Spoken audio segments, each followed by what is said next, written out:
Hoje a gente vai falar de um cara que não aparece nos documentários da ESPN. Não está nos top 10 mais pesquisados do Google. E quase nunca aparece nas discussões de melhores armadores. Mas quem viveu os anos 90 sabe. Nick Van Exel não era só um jogador. Ele era um clima. Estilo, ousadia, confiança e zero medo de arriscar. Esse vídeo é sobre um dos jogadores mais subestimados e mais guerreiros da história da NBA.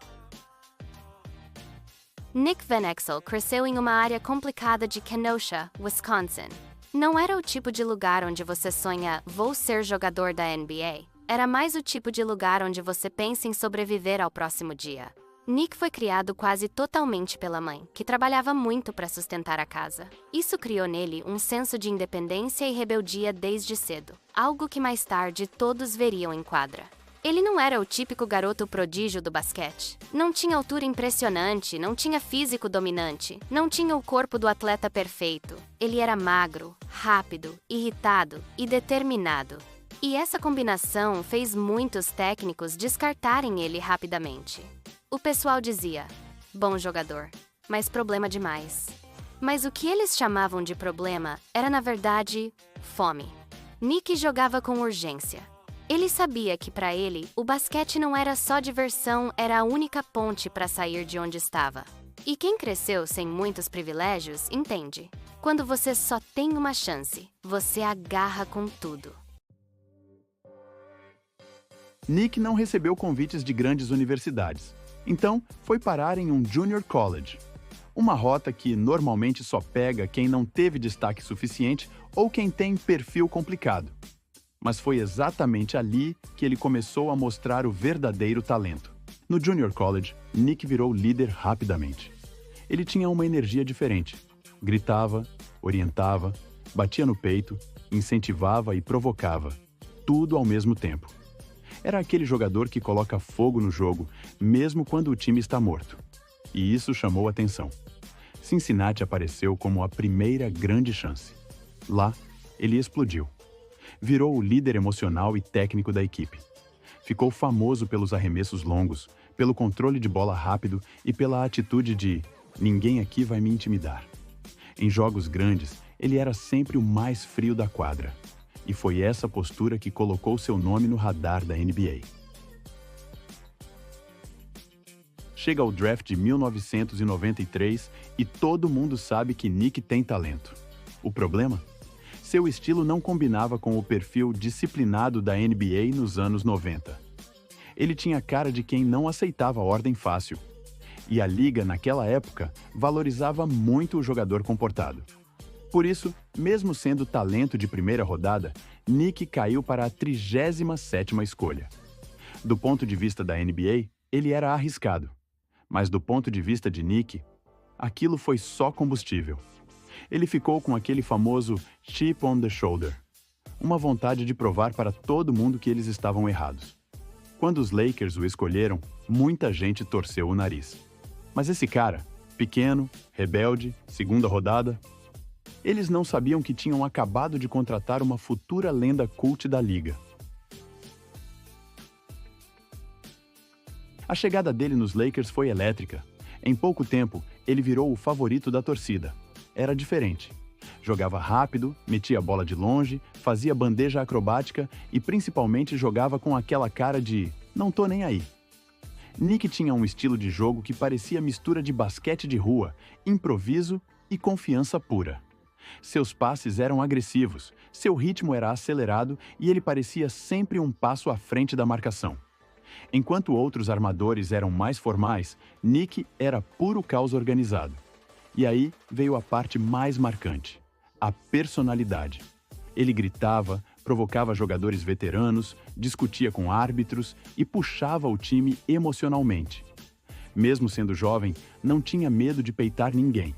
Era um líder natural, mesmo que a NBA não gostasse muito disso na época. O que mais chamava a atenção nele era o clutch. Nick era o tipo de jogador que acerta arremessos que outras pessoas nem se atrevem a tentar. Ele tinha coragem para assumir a bola no fim do jogo. Para muitos, isso era arrogância. Para quem ama basquete, isso é DNA de jogador grande. Clássico exemplo. Nick metia bolas de 3 com o defensor grudado, com poucos segundos no relógio, sem hesitar. E não era sorte. Ele treinava isso. Ele se preparava mentalmente para aqueles momentos. Era como se ele gostasse da pressão, como se aquele fosse o ambiente natural dele. É por isso que jogadores modernos, como Damian Lillard e Kyrie Irving, sempre citam Nick como inspiração. Ele foi um dos pioneiros em misturar estilo de rua com frieza absoluta em momentos decisivos.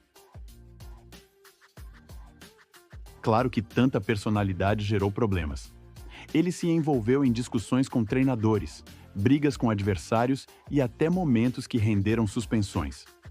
Nick era explosivo, emocionalmente e competitivamente.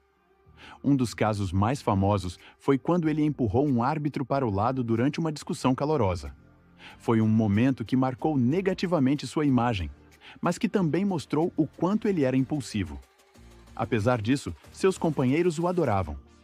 Muitos diziam que Nick jogava com o coração na mão. Ele podia explodir em quadra, mas sempre protegia seus colegas. Para quem jogava com ele, Nick não era problemático. Ele era intenso. Quando ele saiu dos Lakers, muita gente pensou que sua carreira iria desandar. Mas o oposto aconteceu. Nos Nuggets, Nick teve sua fase mais produtiva.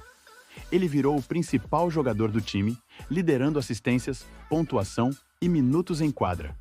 Nos Nuggets, Nick tinha mais liberdade. Podia jogar do jeito dele, com ritmo acelerado, com arremessos rápidos e sem medo de errar. E a torcida adorou isso. Ele virou ídolo local. Ele teve jogos absurdos, incluindo performances de mais de 40 pontos, assistências em sequência e momentos clutch que lembravam os tempos de Lakers. E ali, em Denver, Nick provou que não era apenas um jogador do Lakers, e sim um jogador gigante por conta própria.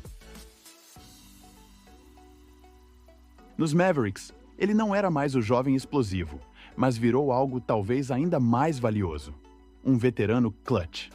Muita gente se esquece, mas Nick foi peça-chave em jogos de playoff de Dallas no começo dos anos 2000. Ele vinha do banco e mudava o ritmo do jogo. Ele era aquele tipo de jogador que você colocava em quadra e sabia que alguma coisa ia acontecer. Uma bola difícil, um passe improvável, um chute de 3 no final do tempo. Eram coisas normais para ele. Ele ajudou Dallas a ganhar jogos importantíssimos e é lembrado pelos fãs mais antigos como um dos líderes silenciosos daquele time. O legado de Nick Van Exel é daqueles que você não vê em números, mas vê em estilo.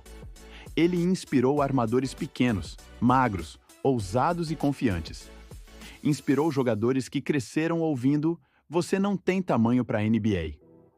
Ele também foi um dos primeiros a trazer aquele estilo rua dentro da quadra. Estilo que hoje é normal na liga. Step back, crossovers longos, arremessos de longe sem hesitar. Isso hoje é padrão, mas Nick fazia nos anos 90. Ele é lembrado como um dos jogadores mais corajosos, mais clutch e mais autênticos de sua geração. Uma lenda para quem ama basquete de verdade, mesmo que a mídia nunca tenha dado o reconhecimento que ele merecia.